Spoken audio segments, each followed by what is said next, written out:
From principal changes at area Charleston County Schools to the latest at Burke High School, Charleston County School Board member Michael Miller sits down with me for this special edition of Quintin's Close-Ups. Well, Michael, it is so good to see you again. Quintin, how have you been? Great, since the last time I saw you. Yeah. All's well. Oh, that's good to hear. Well, here we sit at 75 Calhoun Street once again. And I want to read to you Paul Bauer's Pulse and Corey article, because the article begins like this, quote, "Upset about new teacher evaluations and an unexplained shuffling of some school principals, teachers, and parents plan to protest at the Charleston County School District office Monday night." Obviously, we're here. And from what I understand, as board member Kevin Hollisher is actually in support of those particular people. We were just in that board meeting. What still plays back in your mind when you think of that particular meeting? Well, if you're talking about the comments that the public made Right. in regards to some personnel matters, I think schools are part of our community. They're a vital part of our community. Those principals and those people who work at the schools, teachers and the like, become part of our children's lives. And at any moment, if they were to be moved or placed somewhere else, it's obviously going to upset a lot of people. And that's what we're seeing now. The superintendent's made some decisions as it pertains to leadership, and the district is moving in a direction, and the superintendent made a decision to replace some principals, put them in other schools. And so we're now seeing and feeling the backlash of that from our parents and the community. Yeah. And according to the Pulse and Corey's Paul Bowers, some educators have been up in arms about this since April of this particular year, when the district started evaluating teachers in part based on student standardized test scores and improvements in classroom observations. I'm curious, when did you learn about this evaluation? Well, to be quite honest with you, Quintin, I've always, since I've been on the board, been advocating for student achievement, trying to figure out exactly why do we have the achievement gaps that we have. Achievement gap simply being the difference in performance of students based on racial background. So the difference between African American students and Caucasian students. The gap between the two is called an achievement gap. So since I've been on the board, I've been advocating for why we have such a huge gap. What causes it? Why is it here? When are we going to fix it? When are we going to address it? Whose problem is it? And so the district under Dr. Postlewaite has been really digging a lot deeper into the data. And so when you look at teacher performance, there's only a couple ways to really measure it. You measure by standardized testing. You measure by test, period. If I haven't been able to figure out, nor has anyone ever told me, another way to identify student data based on teacher performance. So when you look at standardized data, you can't just look at one bullet point or one data point. I think we have to look at multiple points, and we've done that. We've looked at multiple points to determine how well or how unsatisfactory some of our teachers and schools have been doing in the district. That data is undeniable. I will say, however, that some of the data has been new over the years. We have state mandated data, and the state changes it from year to year seemingly. They can't seem to make up their mind. They go with one test this year, another test the year before, so on and so forth. The only reoccurring measuring that we do use in elementary schools is math data.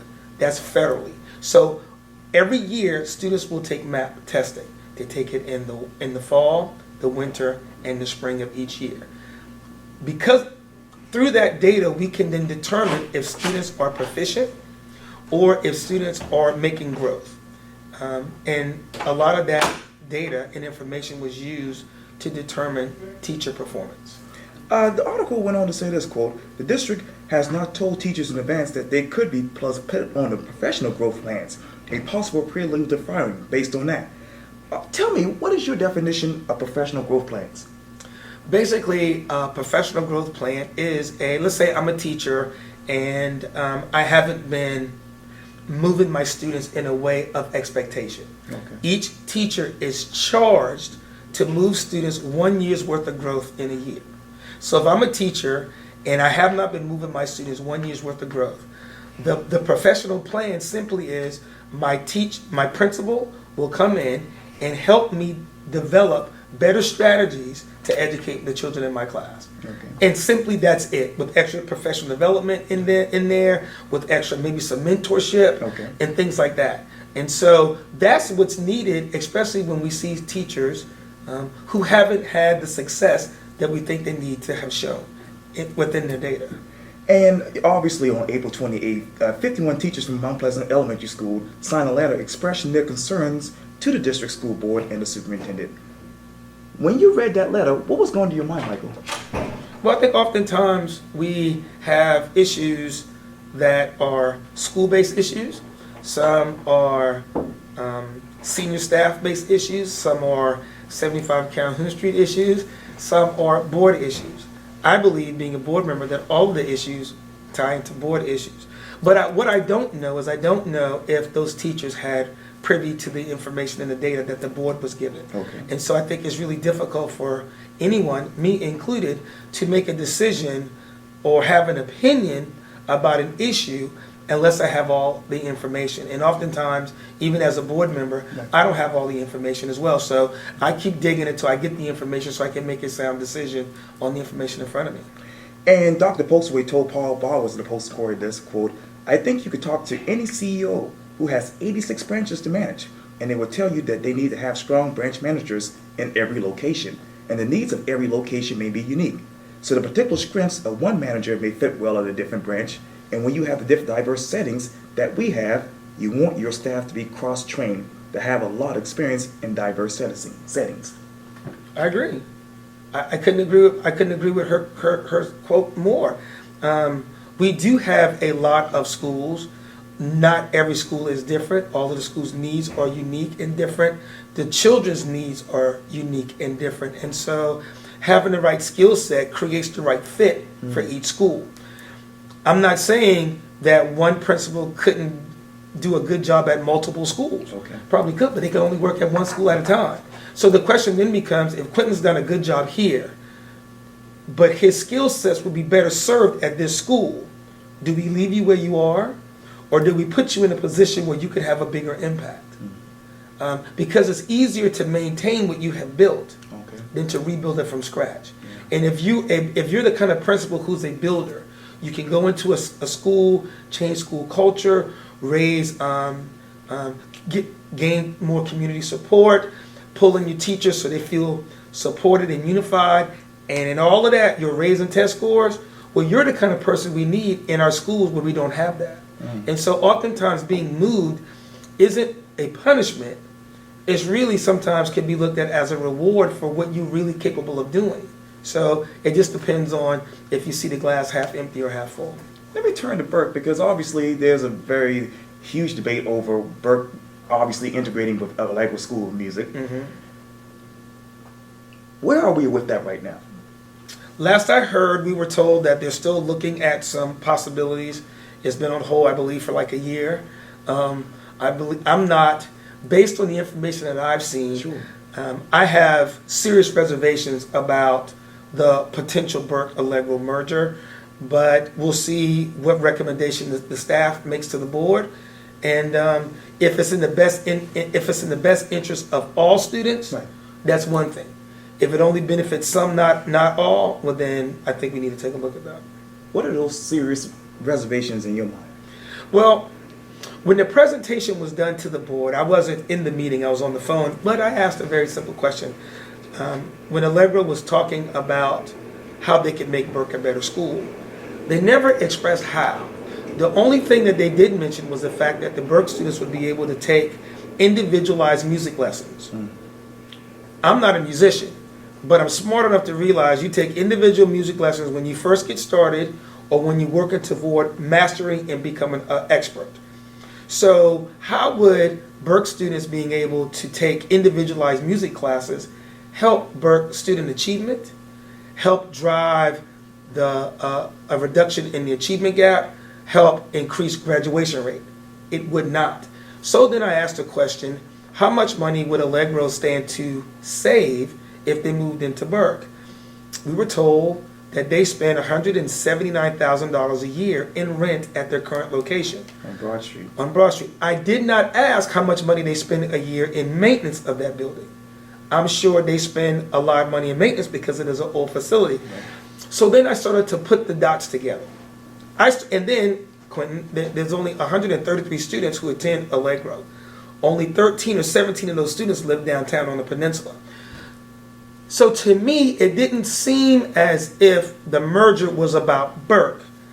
To me, it seems as if the merger was really about creating some financial leverage for Allegro, because they wouldn't have to pay the $179,000 a year. They wouldn't have to pay any money in maintenance. But again, remember initially I said, if it's going to benefit both students, that's what's most important. Based on the plan that was presented, that still has not been proven to me.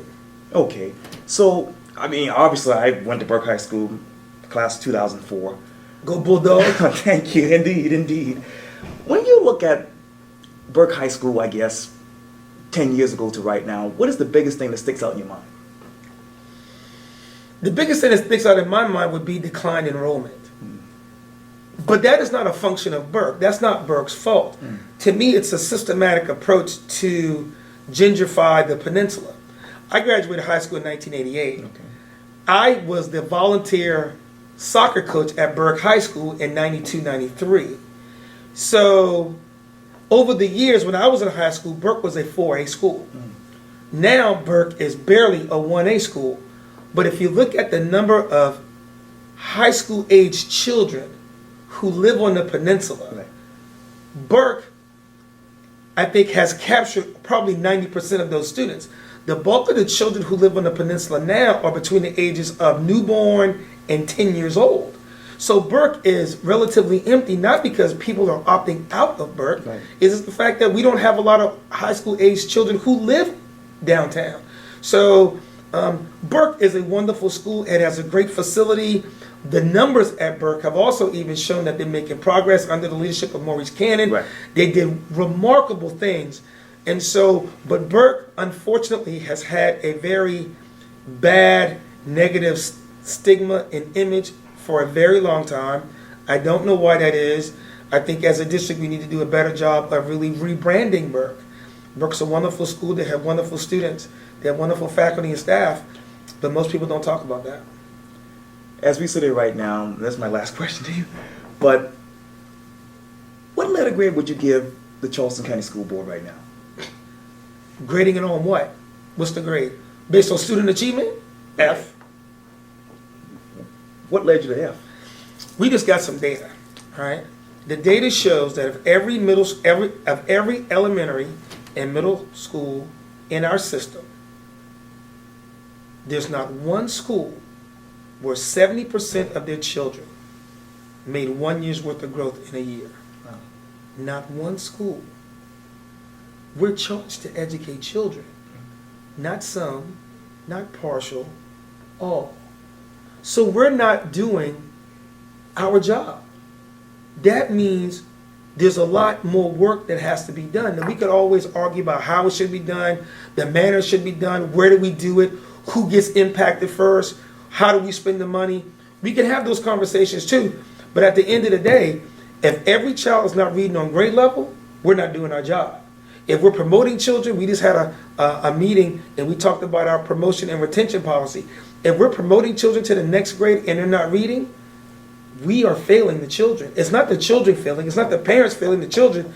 It's the school district that's failing the children because we're not educating every single child in our system. You can't just say we're only going to educate wealthy Caucasian children because poor black kids can't learn. No. If you show up at our doors, at one of our schools, we are charged to educate you. Not to make excuses as to why you haven't been able to acquire the skills to go to the next grade. No. If you don't have the skills, we have to find fault in that. And then we have to fix that. I don't see the district over the years. I've only been on the board for 5 years. But when I look back at the history of Charleston County School District, we've always had a tale of two cities when it comes to expectation and performance and achievement. Always. But that has to come to an end. When is that going to stop? I'm only one board member. You know, there's another board member sitting across from us. Right. He and I make two. Right. But it takes 5 board members to run the roost. And so unless we get 5 board members who are going to be laser focused on how we address student achievement? How do we raise Lexile scores, which is how you measure what grade a child reads on? If we don't raise EOC, MAP scores, graduation rates, if we don't raise those scores, we haven't done our job. We haven't done what the people have elected us to do. Michael Miller. Oh, so now I do movies now. We can Okay. make you an actor. Okay. We can make you an actor as well. Hey, man. Well, this was great. Thank you so much. I really appreciate it, Michael Miller. Anytime. Yes, Hey, sir. make sure you get my name right.